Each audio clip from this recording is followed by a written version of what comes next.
This morning I confess to you of my trepidation, not because I don't have a testimony, my trepidation on a theme like love, because it could so easily slide into platitudes and aphorisms, good sayings that have no meat. And so I want to be sure that we have something that stretches us. You also have the challenge of talking about love that sometimes our minds go to a feeling and an emotion, which means it can be turned off and on. And I do believe that the Apostle Paul was trying to do this, or trying to invite to a kind of stretching, a kind of hard sense of active behavior when it comes to something called love. And so I'm going to read to you what is probably a familiar passage, but I invite you to keep that idea of stretching in hearing the way Paul talks about it.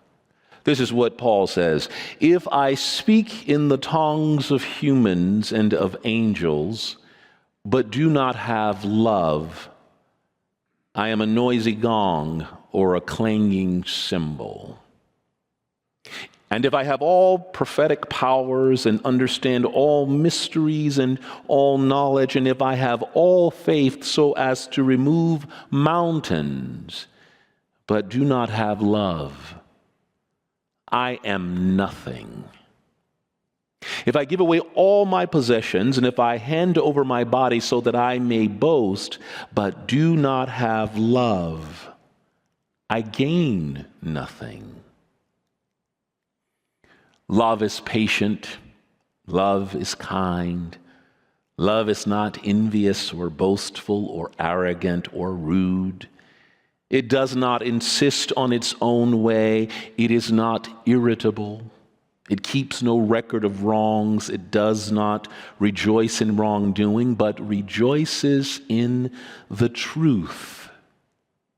It bears all things, believes all things, hopes all things, endures all things. Love never ends. But as for prophecies, they will come to an end. As for tongues, they will cease. As for knowledge, it too will come to an end. For we know only in part, and we prophesy only in part. But when the complete comes, the partial will come to an end. When I was a child, I spoke like a child. I thought like a child. I reasoned like a child. When I became an adult, I put an end to childish ways. For now we see only a reflection as in a mirror. But then we will see face to face. Now I know only in part. Then I will know fully, even as I am fully known. And now faith, hope, and love remain, these three. And the greatest of these is love." Will you pray with me? Merciful and gracious one, thank you for this moment, this worship celebration, this gathering of your beloved. Thank you for taking this time, this moment.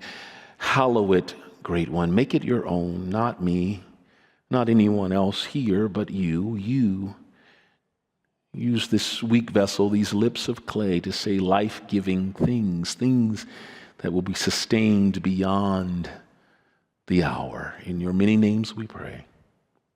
Amen.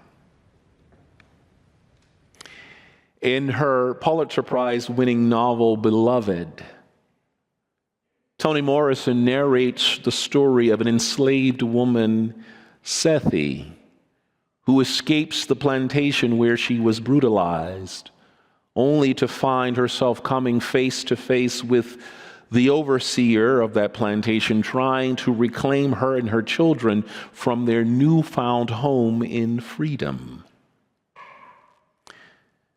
Upon seeing him, Sethi makes a fateful, tragic, violent choice to keep her children out of the clutches of the horrors of slavery, and inadvertently turning the land, the house, and her surviving family into a haunted and disinherited experience.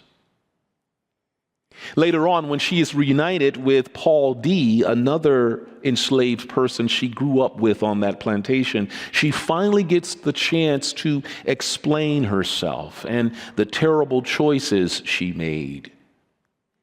And upon hearing why she did what she did, Paul D., thinking that he is offering her some advice about how to protect herself, says to Sethi, "Your love is too thick." He was cautioning her that to love in a way, she needed to learn how to love in a way that doesn't hurt too much when you inevitably lose somebody.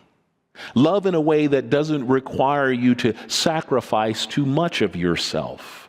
Love in a way that doesn't put you in a position to have to make an impossible choice. She took a pause to listen to what he said. And in response, Sethi replies, "Love is or it ain't. Thin love is no love at all." Since college, when I first read that novel, that phrase, "love is or it ain't," has stayed with me. And as I read 1 Corinthians 13, love is or it ain't feels like the perfect, pointed encapsulation of Apostle Paul's teaching in 1 Corinthians. Nowadays, the poetry of love, of this love chapter that I know we've heard many times, and it is so powerful and so intimate that people read and hear it more often at weddings than during the preaching moment or during worship. But I submit to you that this love chapter goes far beyond romantic love. Even its context suggests that this is a word far from an exploration of romantic love. Paul is putting before the people the hard work of living out the spiritual and theological reign of God amid the political reality and the economic reality of an empire that grinds humanity down in the machinery of profit, industry, status, and military might. Paul writes these words to a community that well knew the greatest commandment, to love God with all your heart, soul, and might, and your neighbor as yourself. But who had gotten comfortable thinking of it as an emotion or a feeling. They'd gotten comfortable with loving thinly, loosely, and contingently, because true love meant being courageous. True love meant abandoning the rewards and privileges of the empire. True love meant challenging the status quo of unequal social arrangements. Oh, that's a deep, courageous love. And it was important because in a place like Corinth, to talk about love as a way of navigating your way through this city would have been shocking, because love was viewed as weak and foolish or irrelevant. You see, while Corinth was a vital city in the growth and development of the early church, as the largest and most prosperous city in Greece, it was the center of trade, tourism, manufacturing, religious pilgrimage. It was the essential city. And so the Corinthian Christians would have been influenced by all that prosperity and the opportunities it afforded them. And so the church included individuals with newfound wealth, chances to socialize with the elite, and the ability to elevate their honor and status. Time was good for the getting, and you could be a part of it all. And unfortunately, too many church members inadvertently introduced and recreated the worst impulses and practices of the larger culture into the church. As one scholar noted, the church in Corinth fell into the habit of reinforcing the social hierarchies of a Romanized Corinth. And so Paul writes to a church mired in factionalism and inequality, where self-serving opportunism clouded the church's purpose and mission. And all the rivalry among different people and groups led to an exaggerated focus on spiritual gifts as a means to distinguish oneself from others or to gain status. I'm the best singer. Boy, I am a prophet to rival Isaiah. I can speak in tongues. I have all these wonderful gifts, and I can do it better than you. Too many succumb to the human tendency to exploit their gifts, including the very spiritual gifts intended for the building up of the church for personal gain.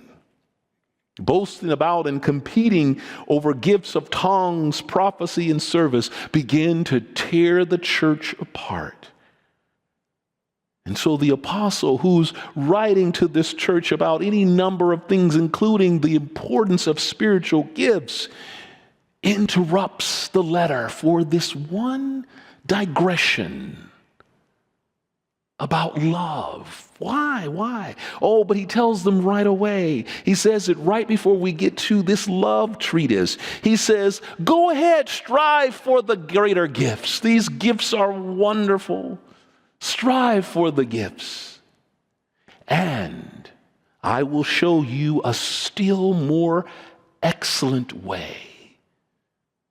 With all the gifts you may possess, there is still a more excellent way. Love is the more excellent way. Love is the main thing. Love is the more excellent way to live in community. Love is more significant than any gift anyone could possess.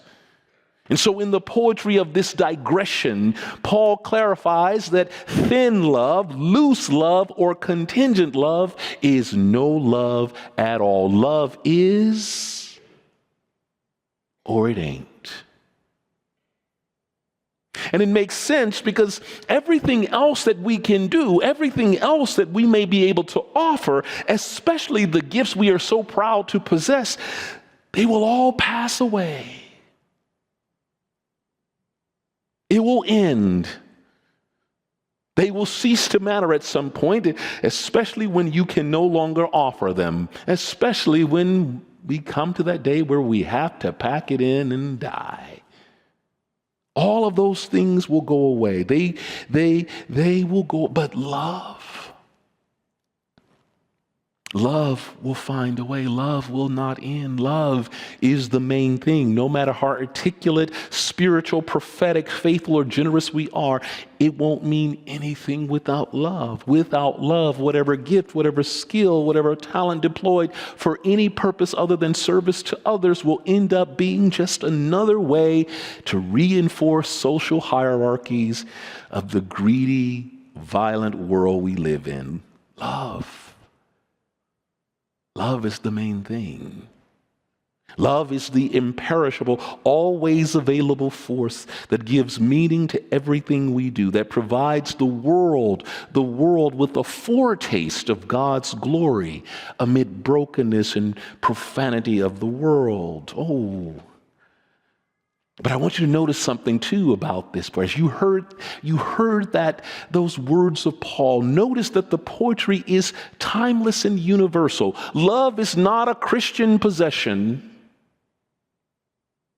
Not a Christian possession, and it is not a theological theory.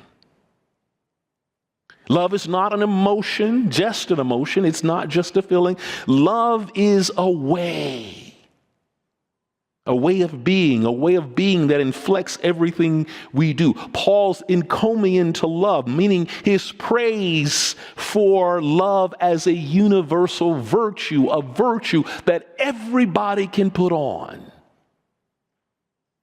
Everybody can put it on.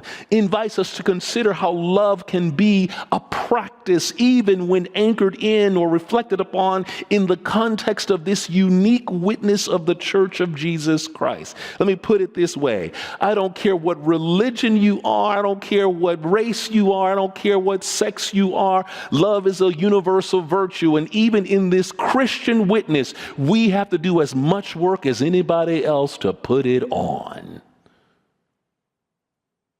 Love is the main thing. But there's also something about Paul, I think, preparing the church for something. Paul knew that the beloved community would need love for what was coming, because what was coming was persecution. What was coming was more hard times. What was coming was hard living. And you got to love to get through it.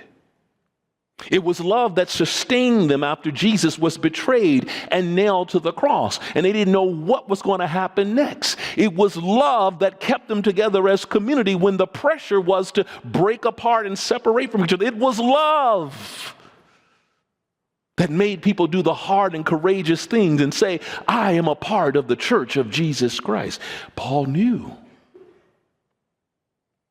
Love is the only force that can counter and overcome what the world throws at us. Love was the only way God's people could endure the world's hatred, the government's persecution, and the inevitable likelihood of betrayal and disagreement that periodically arises when humans create community. We can be horrible to each other. So we need love to get us back. We are not so different from the saints in Corinth. Our society is not so different from the city of Corinth, where wealth, inequality, and tribalism reinforce destructive hierarchies. The constant variable is humanity. We're the constant variable. And there's also something about humanity. There's something in the human condition that compels us to create hierarchy. There's something in the human condition that compels us to create others, to dominate others over whom we can feel superior. Something in the human condition tempts us to hoard food, status, riches, and even human dignity at the expense of those we've made weaker. Only love can counter it. Only love can prompt us to do something. And therein lies the difference. It's going to take more than an emotion to keep us together. It's going to take more than an emotion for us to do justice. It's going to take more than just a feeling to reach out to those who need us. Unfortunately,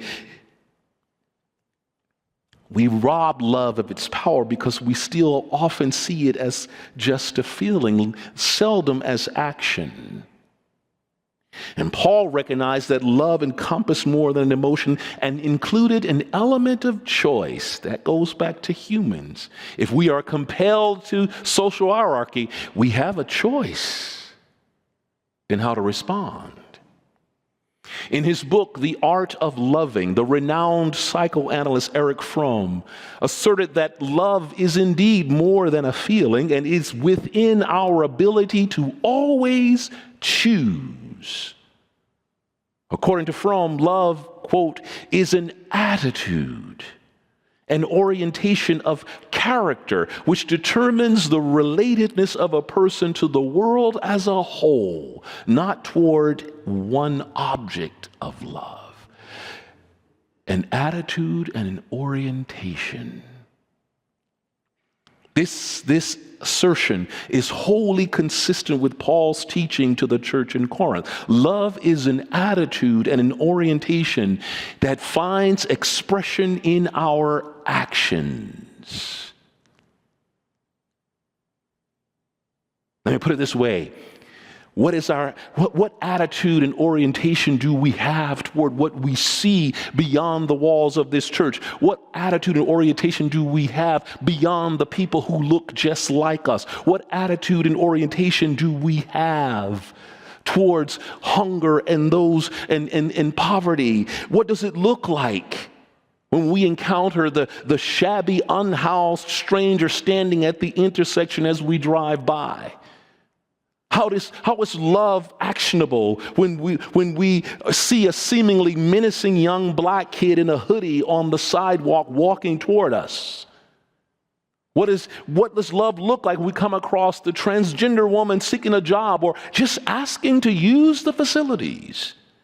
What does love look like when immigrants and migrants seek safety from violence and economic devastation, not just at the border, but around the corner? A loving response extends beyond warm feelings and good intentions. And this is where love as an attitude and orientation makes all the difference. And I know someone's going to say, but what can I do? What can I do? Oh, and just in case, let me just put it this way. We know only in part. We have only sometimes partial knowledge. Sometimes we can't understand. I don't understand what these transgender people are. I don't understand these people of a different faith. I don't understand the Muslim. I don't understand their culture. Those people over there. What the answer is, love. When all else fails, when your knowledge is only partial, just love. When you can't quite figure out who or why, just love. And if you think I'm just saying something, go read the Gospels. People want to know, why is Jesus talking to these people? Perhaps it's just love. And sadly, we are surrounded by, I think, another impulse. It is that failure to love concretely, and because we don't know how to love concretely, then there's this practice of redefining love to give license to being unkind and impatient, rude, or unmoved by those we've relegated to the margins. I've seen it in my ministry. I'm telling you, I've seen it in my ministry with people looking for the love and safety of faith communities. I have found just how thin, loose, and contingent love can be, which means no love at all. I heard it from a mother of a gay son who said, she told me that her church told her, "We love you, but you should send your son to a conversion therapy program. And if he refuses, you should kick him out." I heard it from a trans kid that I visited in the juvenile detention center who said that the priest told her, "We love you, but you can't come to youth group if you insist on wearing girls' clothes." I heard it from my colleagues, my clergy colleagues, in the aftermath of the killings of Philando Castile and George Floyd, who said members of their church told them, "We love you, but you're talking too much about white supremacy and Black Lives Matter, and we want you to stop." And I've even seen it in churches and faith leaders all over the country who invoke the word love over and over again, how much they love, even as they support policies and politicians that demean immigrants, exacerbate poverty, violate civil and human rights of people they don't like, and tolerate and legislate discrimination against all manner of people. That's love, they tell us.